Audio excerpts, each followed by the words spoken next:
Good morning, friends.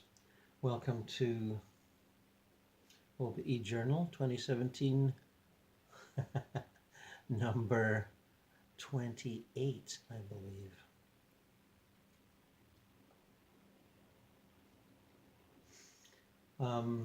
It's quite early, it's about 4 a.m. where I am, and I woke up feeling that I should do this now, a little earlier than usual, and I'd felt myself to be in contact with the spirit of Sir Arthur Conan Doyle. And I have reignited that contact before turning on the camera. And he is waiting patiently to continue. Thank you, sir.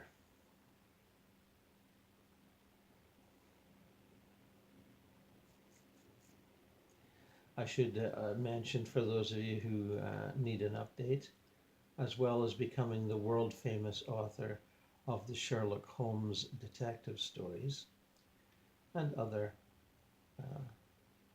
mystery thriller novels, but particularly the Sherlock Holmes series. By about 1916, 1917, 1918, he had become a devotee, a convinced devotee of spiritualistic contacts between the so-called living and the so-called dead, and had explored mediumship with several then well-known mediums, and had become convinced that it was a reality and not, as the cynics and disbelievers would shout from the rooftops, a fraud. And I've been reading recently of some accounts of this, and was impressed with his, devotion and tenacity. And there's even one account of a debate he had with a skeptic, which I thought was quite revealing. Now, spiritualism was very big in those days and continued to be so for at least another 20, 30 years.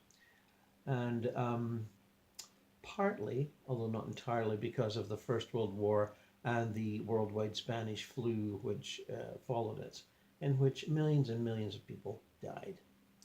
And this seemingly created an energetic portal between this world and the next that has yet to be rivaled. And when I say energetic portal, I mean a clear pathway, untroubled by, well, I wouldn't say untroubled by doubt, but certainly spearheaded by the desire, the longing and desire for contact, because so many people were aggrieved at the same time. And perhaps not the best way to build a bridgehead between this world and the next, millions of people dying, but certainly one of the effects, if not the only one, but one of them. And for the good next 20 years of his life, or something like that, Arthur traveled the world and promoted the cause of spiritualism in a very passionate and committed way. And in the process, losing quite a number of fans who thought he was A, wasting his time, B, making a fool of himself. And, had lost his marbles, basically. Some people thought that. So, with that as a preamble, and I think he's passed on these last 80, 90 years.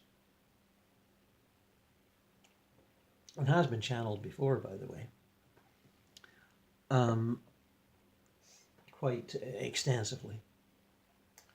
I just thought it'd be nice to drop in for an update, and he was kind enough to participate. And I'm asking him, what does he think of our world now? And he said something along the lines of, well, it surely is in dire straits, is it not? And we thought in our day things couldn't get much worse in terms of warlike, ruthless behavior. But we see, of course, there was the Second World War and various smaller wars after that, and it seems like the fighting has never stopped. And it can be quite depressing to a lot of us here. Also, we realize it's depressing to the more sensitive among you too.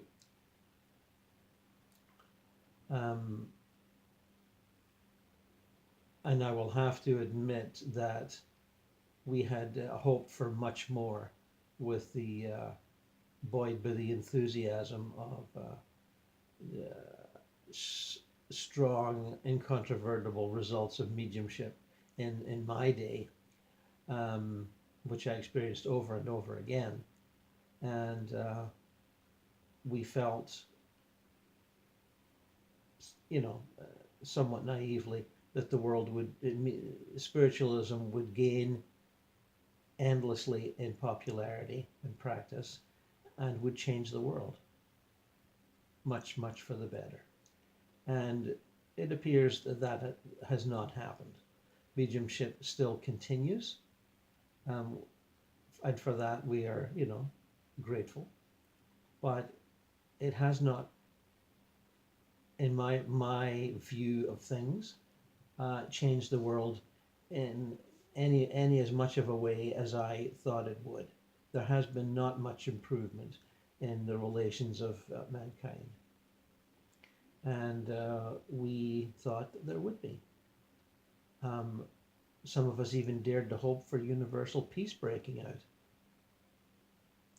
And while there have been movements in that direction, there is no general consensus among the peoples of the world that that should be the case. There is much enmity and rivalry and ruthlessness and desire to eliminate the enemy at all costs. And we, of course, as spiritualists, didn't see any enemy anywhere. We would retrieve anyone. We would rescue anyone. And we saw mankind as one, all, sons of the divine spirit of God.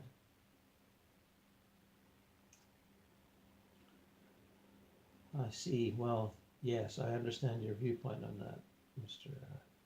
Doyle. And I'm sorry to hear of your disappointment, but I can certainly understand why you feel that way.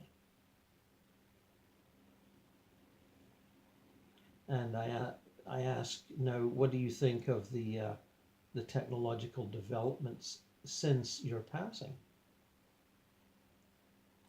Well, again, while they seem to have helped unite mankind in culture and in international understanding, both with television and films, and now the internet, which you are using, people do have a greater idea of how their distant neighbors function, and their ideals and their ambitions, and they do use those technologies to reach out to each other and share. There is also much use of technology for deception and spying and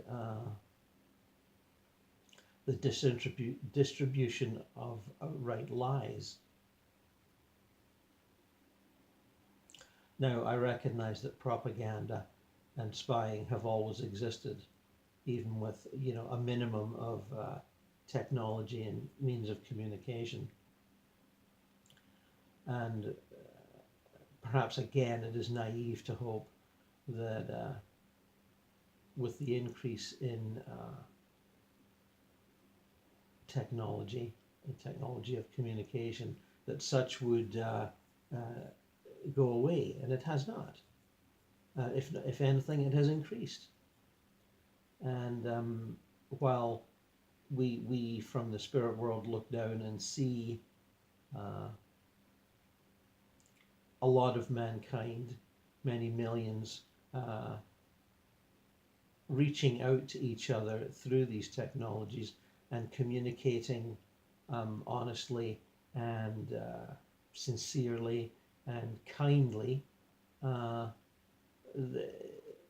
there's still a large, maybe even a minority, but a large minority of mankind using technology for their own gain, for control, for manipulation, for advantage over their neighbor. Uh, and for this, we are, again disappointed. But we recognize that there is good and bad in all developments in mankind. But years ago, I think we were clinging to the hope that the good would outweigh the bad. And I have since come to accept that that might not always be the case. You could say I have become more realistic. And I think some would say, when I tune into the thoughts of the lovers of my work, that I explored the bad more realistically in my literary work than I ever did in my spiritualistic promotion, shall we say. But for me, once the specter of death had been removed from my conception of life, I felt immensely thrilled and buoyed up by the prospects of universal communication between the planes, and pushed for that in my writings and my speaking engagements, of which I did many. And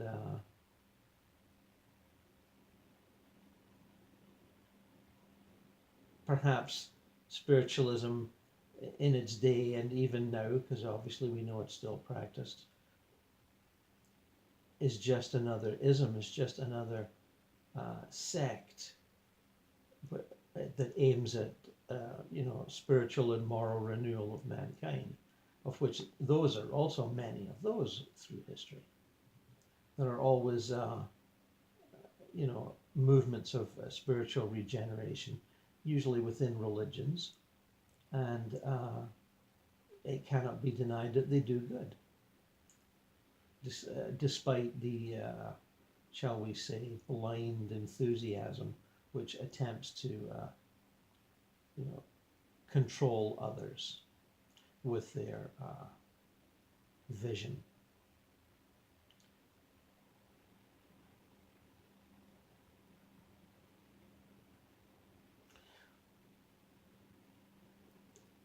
So finding one's attachment and devotion to a spiritual movement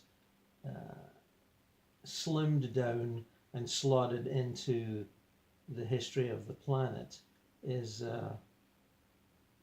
somewhat discomforting at first, but it is part of the growth and consciousness that one experiences, or one can experience, when one is in spirit for a good long while, as I have been, and can study and contemplate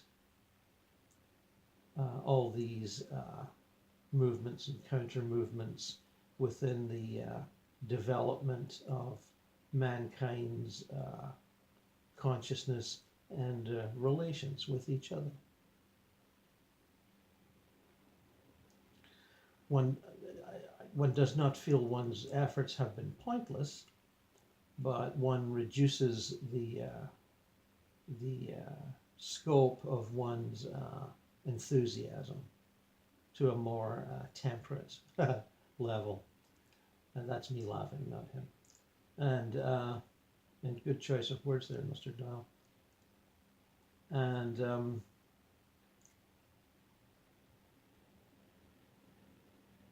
I now look at the goings on your plane with a good deal more balance of healthy skepticism, not skepticism about the ultimate goal of spirit communication and the beneficial effects of it, but a healthy understanding of how many souls on the planet still wish to use any means necessary to maintain their status and control others. Some of them are atheists, but not all.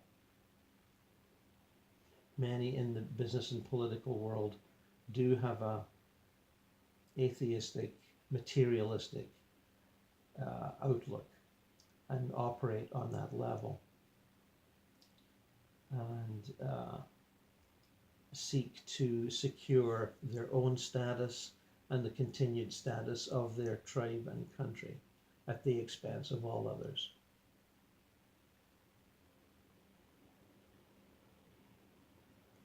As you say in your modern world, everyone wants to be top dog, and if not top dog, then best friends with the top dog.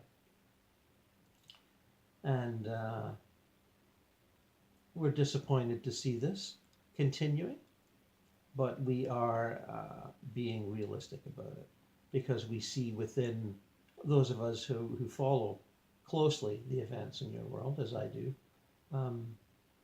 we see counter ambitions of reaching out with love and compassion and mercy to those less fortunate than yourself. We see this impulse all over, often in the common man, not just in those business and political leaders who do feel this in their hearts.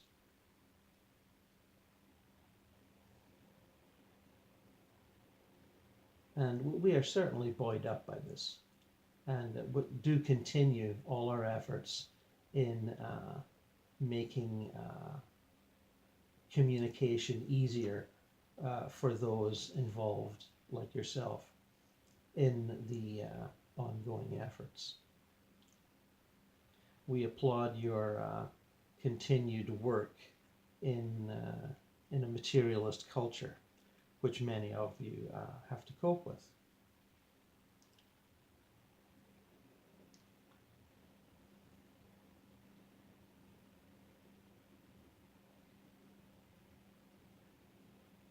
I ask about the possibility of explaining the efforts that they employ, the methods they employ to facilitate our work, or to further facilitate it.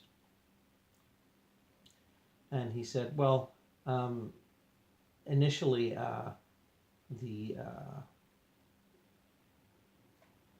technological innovations that the internet embodies were, and computers in general, computer technology in general, were developed here in spirit and then placed in the minds of inventors on Earth. And of course, we as we suspected, it was initially used for military and intelligence purposes. But idealists did make sure eventually that the common man would get access to this innovative communicating technique. So we were pleased with that in the long run. And I personally was not involved in that, by the way. I have just researched it. And I was close to some others who did the work, or did some of the work and some of the inspiring. And as you know, as I'm sure you know, involved in this work, much inspiring work has been done by, I guess, what you would call dead scientists who continue their work here, dead technological innovators, scientists who continue their work here out of sheer interest, curiosity, and determination, and try to transfer their progress, technical progress, to the minds of those similarly employed on Earth. And this is nothing new. It has gone on for time immemorial. Well, for as long as I've been able to research, let's put it that way. And it continues. And for the rest of us, we try to perform on a regular basis what I would call rather, the clearing of energetic pathways, so that the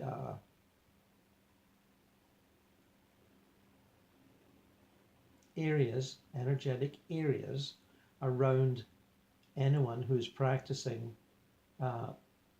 communication with psychic abilities, make the path clearer for them, clear away debris, detritus, and by that I mean energetic debris, because there's a lot of it around. Just as you will hear, reports of space debris, junk floating around the planet, asteroids and just space junk. There's a lot of junk, energetic junk, floating through the planet. And those who practice mediumship, which of course is our main concern, are assisted by the area around them not being cluttered up with negative, low vibrational junk, of which there's plenty floating around.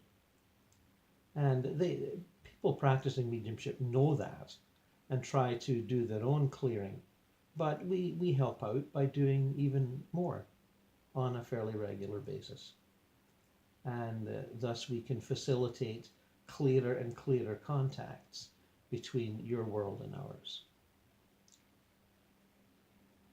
We also assist those newly arrived here in communicating with their loved ones. Because as you know, when you first arrive here, it can be quite difficult. Even in so-called modern times. It's easier than when I passed, but it's still not easy.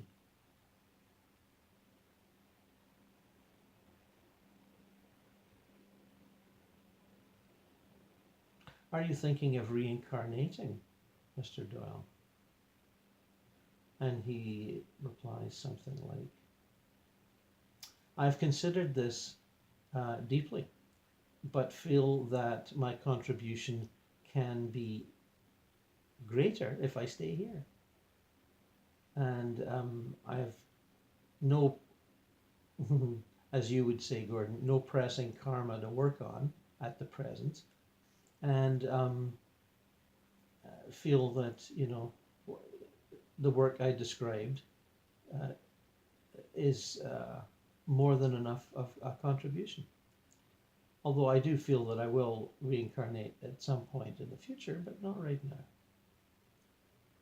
And others that I know have, and they feel a greater pull, either through their own desires or their notions of joining in with other souls that wish to incarnate and wish them to come along, as it were, and participate in their lives.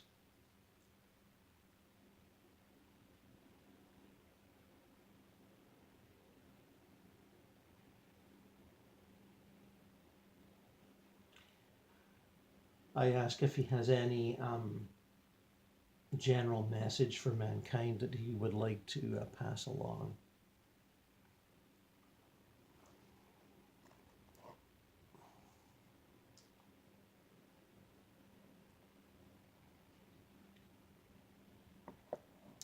He says something like, despite all the conflicts, bitterly fought, merciless, ruthless conflicts that you see around the world, and certainly modern technology aids in your experiencing those, and puts them right in front of your face if you so wish. Despite those, I urge you to put down despair. Do not give in to despair and hopelessness. There is a forward motion, there is an evolutionary impulse toward the greater and better that we see in individuals and nations. It's a steep uphill climb, but it is a climb that is going on endlessly, increment by increment.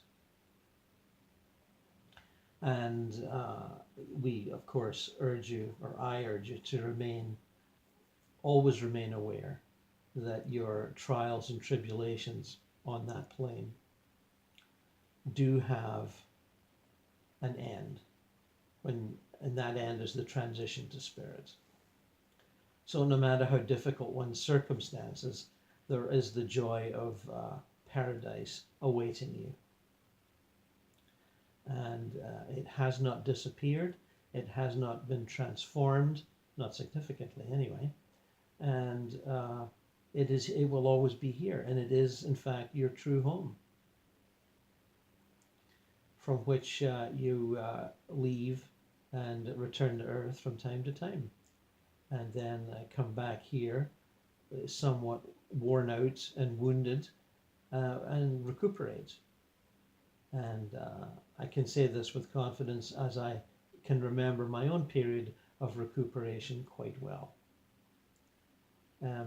I arrived here with certainly my enthusiasm for mankind and communication between the planes intact, although somewhat battered and bruised.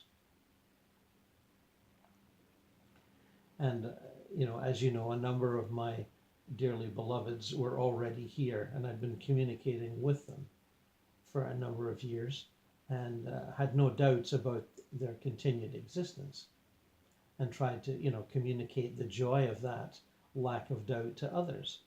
So that work going around the world, although it wearied me with all the negative opposition that I had to face, it still it gave me as you would say, a leg up in spiritual development here in the afterlife. And I was able to minister to the despair of others, which obviously is a gift. And a gift from whichever God you choose to identify with. And I say that in the spirit of, ecumenical embrace. I do not favor one religion over another. I was a renegade from my Catholic childhood, no doubt, but still basically a Christian. And since then, since passing, I have learned to embrace other religions, at least in as much as I recognize that they all lead to a divine consciousness if followed selflessly and with dedication. And I take more joy in the cultural practices of other nations than I perhaps was able to do when alive.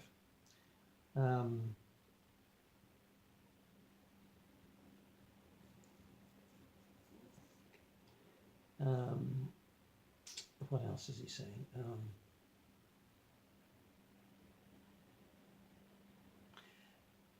And since my passing, of course, you as a planetary culture have learned to open yourselves up to the desires and ambitions of your visitors from other planetary systems, other galaxies, which we knew nothing about in my day. And we recognize this to be a huge challenge and leap forward for you. And although the elites of the political and economic elites of the world have not seen fit to fully embrace your alien visitors, but to sort of continue to deny and obfuscate their existence. Um, and I would add that some of them are doing this with the best of intentions, feeling that why give the children more nightmares than they already have. Others are doing it in a deceitful, manipulative manner, trying to keep all the options and levers of power in their control. And many of your alien visitors wish to distribute their intelligence and insight and technology to all, and have it benefit mankind right across the board. And those of you who follow this carefully will know this. And I would just add, and if this is my message to mankind that I've been offered to give,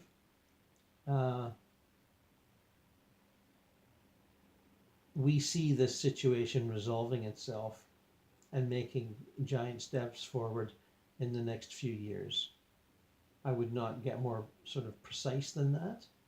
It's always a mistake to prophesy with it, any kind of accuracy in the linear time of history. But we do see that spreading of acknowledgement and cultural embrace on a much larger scale than you've been seeing so far. The resistance will crumble, and in a number of ways, energetically, and through what you call now the actions of whistleblowers.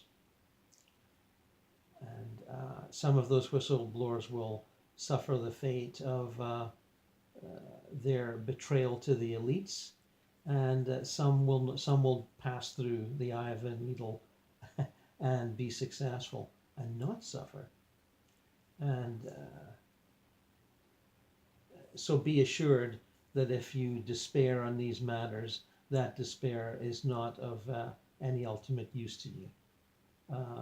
Embrace the future of international and interplanetary cooperation, because it is coming at you with greater speed than you realize.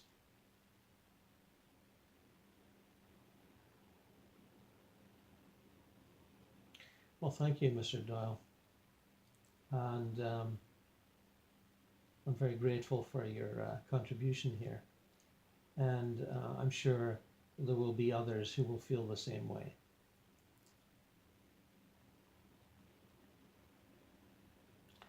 And much love and gratefulness may it come your way in the days ahead as we, ponder your message here.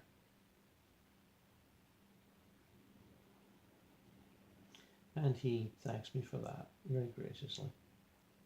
And I wave farewell and withdraw.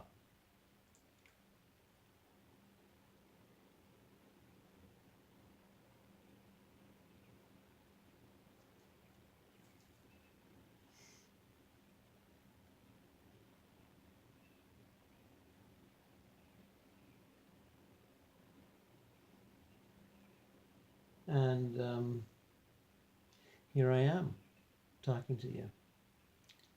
And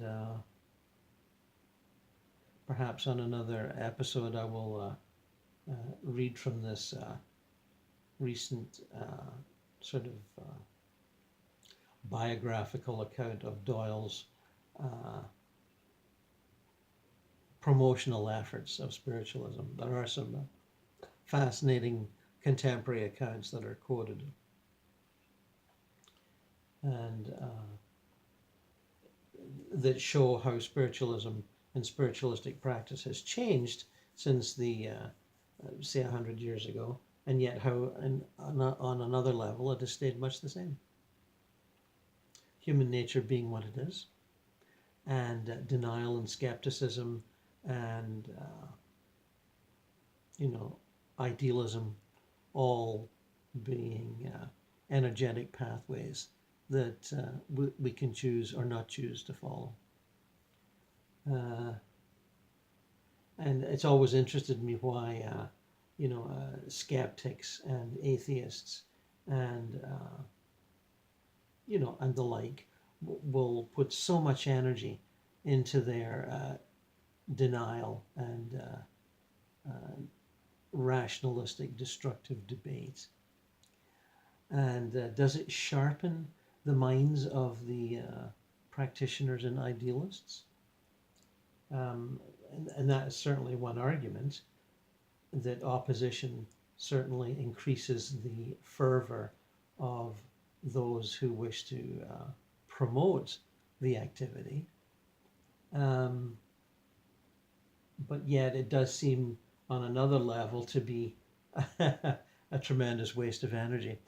But again, you could look at it as the physical plane as a world of polarity, duality, polarity. And we cannot seem to exist without, hot and cold, wet and dry, masculine, feminine, freedom and imprisonment, kindness and cruelty,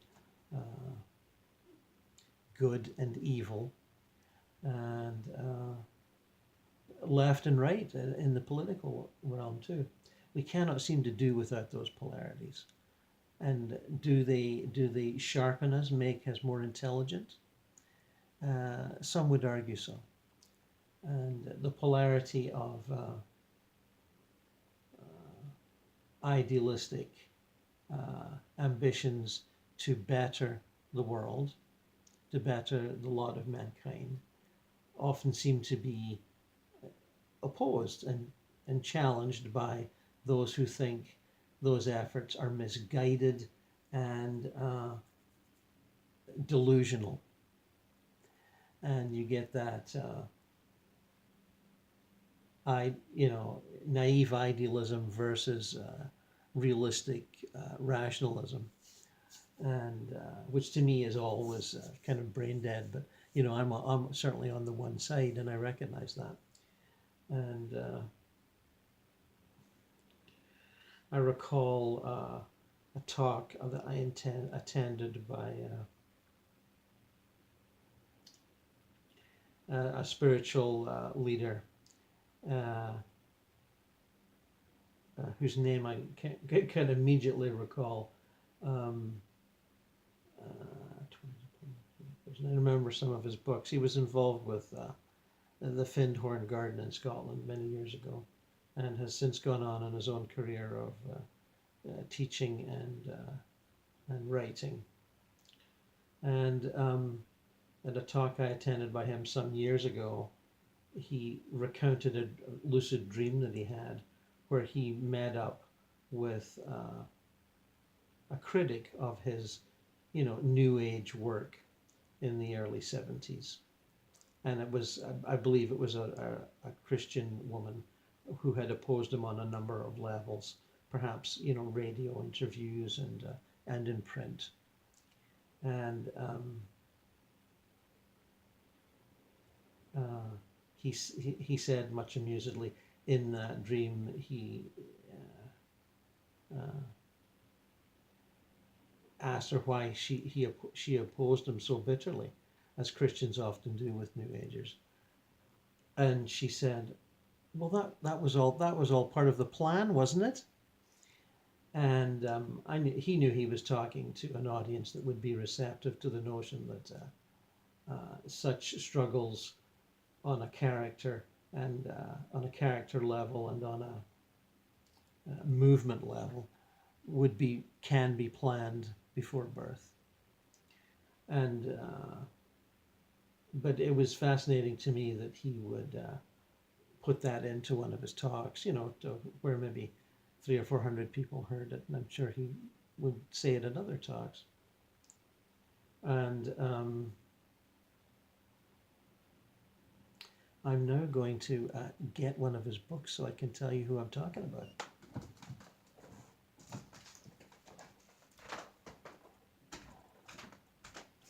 Oh, yes.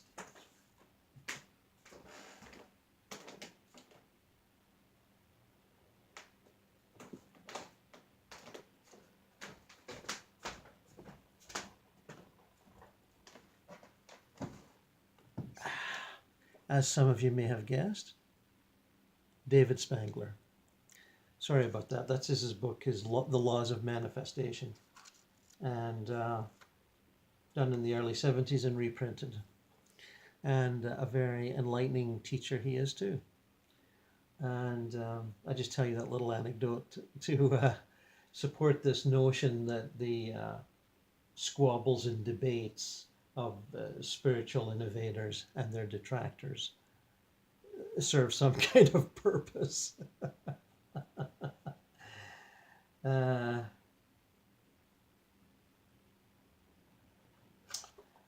with that, and thanks to Arthur Conan Doyle, we'll end this episode and look forward to the next one. And I wish you all well until then.